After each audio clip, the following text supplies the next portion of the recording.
देवपुर गांव में माया और बिना नाम के 2 पड़ोसी ने रहती थीं। बिना का परिवार फूला फला था। उसके पति की कमाई भी काफी अच्छी थी। वहीं माया एक विधवा थी। उसके पति को मरे हुए 4 बरस बीत गए थे और वह गांव में छोटा मोटा काम करके अपने और अपने बेटे का पेट पाल रही थी। रवि और रोहन एक साथ खेला करते थे चंद्रवीर। मैं बाजार जा रहा हूँ, आज मेरी मम्मी मुझे आइसक्रीम खिलाएंगी सच में। हाँ, अब मैं चाहता हूँ, वरना मम्मी डांटेंगी कि रोहन वहां से चला गया। पर रवि के मन में आइसक्रीम खाने का ख्याल घर कर गया है। अपने कभी आइसक्रीम खाई नहीं थी, बस दूसरे बच्चों को खाते हुए देखी थी। रवि मायूस होकर अपने घर लौटा। क्या हुआ? तेरा मुंह क्यों लटका हुआ है? मुझे भी आइसक्रीम खानी है। राहुल की मम्मी उसे आइसक्रीम खिलाने बाजार ले गई है। और बेटा, तू तो समझदार है ना? और जॉन कहूंगा कि हमारे पास आइसक्रीम खरीदने के पैसे नहीं है। कोई बात नहीं, छोड़िए। और आपने खाने में क्या बनाया है? तेरी पसंदीदा दाल चावल तू खा ले, मैं काम पर जाकर आती। हंसकर माँ माया का ध्यान रवि के उतरे हुए चेहरे पर था। वह रास्ते भर रवि के बारे में सोचते रही। काश मैं कुछ और पैसे कमा लेती जिससे मैं रवि को आइसक्रीम खिला सकती। उस बेचारे का कितना मन है। हे भगवान, मेरी मदद कर दीजिए। वृक्षदेव ने माया की बात सुन ले और उसके सामने प्रकट हो गए। पुत्री, मैं तुम्हारी विपदा समझ सकता हूँ। तुम अपने बेटे की इच्छा पूरी करना चाहती हो और इसमें मैं तुम्हारी मदद कर सकता हूँ ही। प्रभु, सच में मेरी मदद करेंगे? ये मेरा बेटा सच में आइसक्रीम खिलाएगा?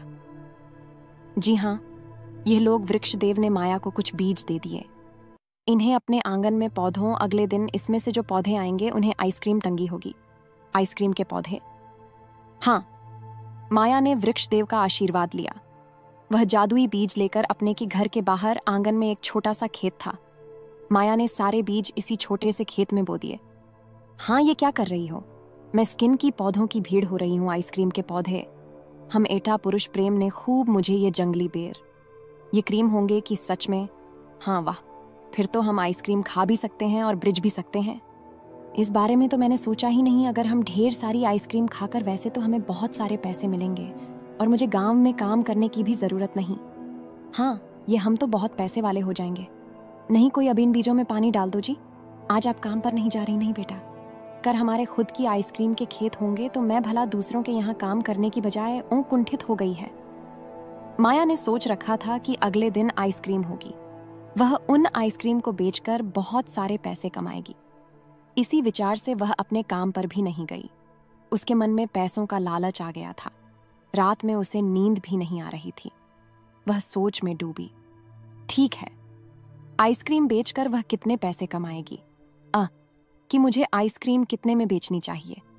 और क्या सारी आइसक्रीम अलग अलग होंगी या एक जैसी? ये सारे ख्याल उसके दिमाग में घूम रहे थे। फैन सुबह हुई और माया दौड़ते हुए घर से बाहर आए और उसमें अपने खेत देखें तो वहां कुछ भी गुमान नहीं था। है, अरे ये क्या ब्रिक्स! देशों ने तो कहा था कि वह जादुई बीज है, उनसे एक भिन्न नहीं आइसक्रीम का पेड़ जाएगा। ऐसा कुछ हुआ, मायूस हो गई थी। रवि भी घर के बाहर आया और उसका भी मूल लटक गया। माया ने रवि का हाथ थामा और उसे लेकर निकल गई। वह उसी वृक्ष के पास आई। प्रख्यात कृषि के वृक्ष देव प्रकट हुए। क्या हुआ पुत्र? छीटो, तुम इतनी क्रोधित की हो? आपने कल मुझे जादू या स्किन के बीज दिए थे और कहा था कि एक ही दिन में भूल जाएंगे, लेकिन इन बीजों में से तो कुछ नहीं होगा। इसे कैसे हो सकता है? ट्री, क्या तुम मुझे बता सकती हो कि तुमने क्या किया? कि मैंने वह बीज अपने छोटे कि तुम्हें वह दिए और उन्हें पानी भी डाल दिया, फिर भी नहीं होगी। अजीब है। खैर, ये लोग नए स्पीच के इस बार जरूर आइसक्रीम के पौधे को जाएंगे। माया ने वह नई जादुई बिजली और वापस घर की ओर चल पड़ी। एक बार फिर उसने अपनी आंगन में वह बीज बो दिए और उन पर पानी डाला और इंतजार करने लगी कि अगली सुबह भी वहां कोई पौधा नहीं था। ये देखकर माया क्रोधित हो गई और गुस्से में वृक्ष देवता के पेड़ की ओर चली गई थी। है, और पहुंचते ही रोने और चिल्लाने लगी। मेरी गरीबी का मजाक उड़ाएंगे नहीं था पुत्री।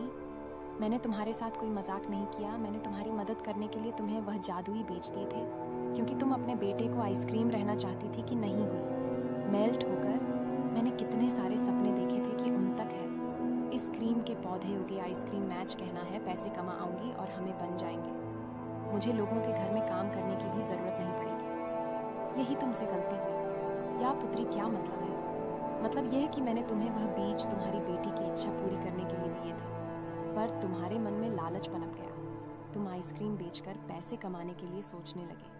वह जादुई बीज इसीलिए नहीं होंगे, है क्योंकि तुम्हारे विचार बदल गए।